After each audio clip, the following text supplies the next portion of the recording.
Hi, welcome to the Listen Up Girl podcast, your daily LGBTQ plus news source. I'm Zach Randles-Friedman, and today is Thursday, March 14th. I have 6 stories today, and all of them are fresh, all of them matter, and let's get into it. First, Hobby Lobby funding campaign to overturn marriage equality. We're starting something that deserves way more attention than it's getting. New reporting from the Seattle Times has revealed that Hobby Lobby's founder, David Green, is financing the largest organized effort to overturn same-sex marriage in America. Green's charitable arm, the Servant Foundation, donated $300,000 to a group called Them Before Us, which is part of a 47-organization right-wing coalition called the Greater Than Campaign. The campaign's explicit goal is to radically alter U.S. marriage policy, beginning with overturning the Supreme Court's 2015 Obergefell versus Hodges decision, the ruling that legalized same-sex marriage nationwide. Green's foundation is also a major funder of the Alliance Defending Freedom, which, with the Southern Poverty Law Center, describes as an anti-LGBTQ hate group. Let's say this plainly. The company that sells craft supplies and seasonal decorations is quietly funding an organized campaign to erase your marriage. That's what's happening. The next time someone asks you where you shop for scrapbooking materials or picture frames, this is the context. Maybe avoid the store. Next, Canadian University denying trans students care due to the orange convicted felon fears. This one is genuinely jaw-dropping, and I need you to really hear it. McGill University in Quebec, and that's in Canada, has been defying gender-affirming hormone therapy for at least 2 transgender American students since March, after the school quietly adopted a preemptive policy out of fear that the Orange Convicted Felons Administration might retaliate against the institution. A Canadian university restricting Canadian healthcare because of an American president's executive orders. When doctors at McGill's Student Wellness Hub explained the policy change, a staffer from the Montreal Trans Patient Union who was in the meeting responded, "These are American laws. American laws don't apply to Canada." They are correct, and yet the chilling effect is real. Trans students who moved to another country specifically to access care are now being turned away, not because of Canadian law, but because of the fears of American policy. This is how far the reach of this administration has extended. I don't totally understand their rationale because most of these schools and that are not, or hospitals or any medical organization that are not supporting gender affirming care is because they don't want to lose funding. But how is the Orange Convicted Felons Administration giving a school in Canada funding? This makes no sense. I do not agree with what McGill University is doing. It's insane. Give the care. Next, Pennsylvania official refuses to step down after anti-trans mailer. Moving to Pittsburgh, where the local LGBTQ plus community showed up this week with receipts and a microphone. Allegheny City Council President Pat Katina is facing intense calls to resign and to drop his campaign for a Pennsylvania state House seat, after his campaign sent out a mailer attacking his opponent for being supported by an extreme left group that advocates for transgender athletes in our sports. At a packed county council meeting on Tuesday, speaker after speaker got to the mic. One constituent told Cantina directly, "You need to step down, period." In what has been one of the worst apology attempts of the year, Cantina quietly sent a $500 personal check to a local trans nonprofit.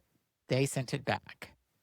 Trans Uniting, the nonprofit, issued a statement that said accountability is not quietly sending money and hoping people move on.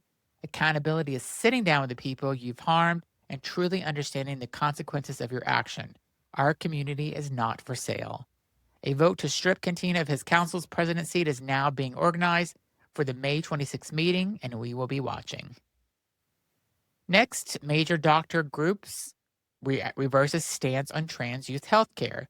This story has major international implications, and honestly, it's complicated.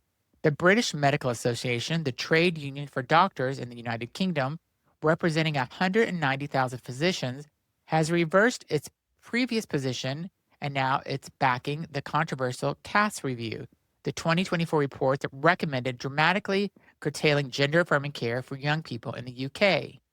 The BMA originally opposed the Cass review with strong language calling its finding unsubstantiated. But this week, the BMA published its own 2-year analysis of the review, and the lead author, Professor David Strain, said could not name a single recommendation from the Cass review that the BMA now opposes.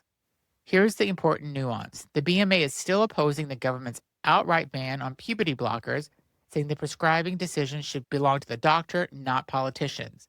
We spent decades training on how to use drugs, the organization said, and now to have a political decision affecting the way we prescribe is wrong. And this matters beyond the UK because the Cass review has already been cited in U.S. courts and used as justification for state bans on gender-affirming care for minors. Despite the fact that the medical form of gender-affirming care it targets is supported by every major American medical association and has been linked to reduced rates of depression and suicide in trans youth. This story is something we will keep track of and bring you updates as they come. Our next story is LGBTQ Catholics complete historic pilgrimage to Rome. Now a moment of something different because we need it. LGBTQ Catholics and their families participated in a Holy Year pilgrimage to Rome recently, marking what organizers described as a new level of acceptance within the Catholic Church. For many of the participants, this was a profoundly emotional experience, returning to a faith that has historically rejected or harmed them and finding something different: space, recognition, and dignity. The Catholic Church has not changed its official doctrine on same-sex relationships, but under Pope Francis, the Pope's tone has shifted meaningfully, and for LGBTQ people of faith who have stayed in the church, moments like this pilgrimage carries enormous weight. If you are someone who grew up Catholic and has felt torn between your faith and identity, this story is for you. You are not alone, and your presence in this space matters. And our final story is FBI sues after firing for having pride flag at desk. So we'll close today with a story that is equal parts infuriating and important.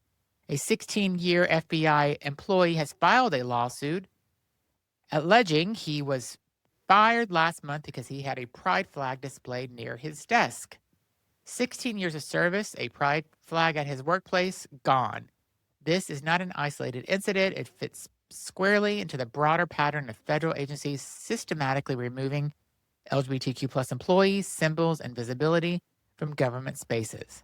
NASA told employees that the pride flags at their desks could result in administrative leave. DEI programs have been gutted, and now a federal agent with 16 years on the job fired over a flag. The lawsuit is now filed, and we'll keep you updated on how this moves through the courts. So that's today's Listen Up Girls podcast, 6 stories that matter to our community right now. Stay informed, stay connected. If you think today's news is heavy, which it is, take care of yourself. Be sure to subscribe, be sure to leave a review, and I'll be back tomorrow with more news. Thanks.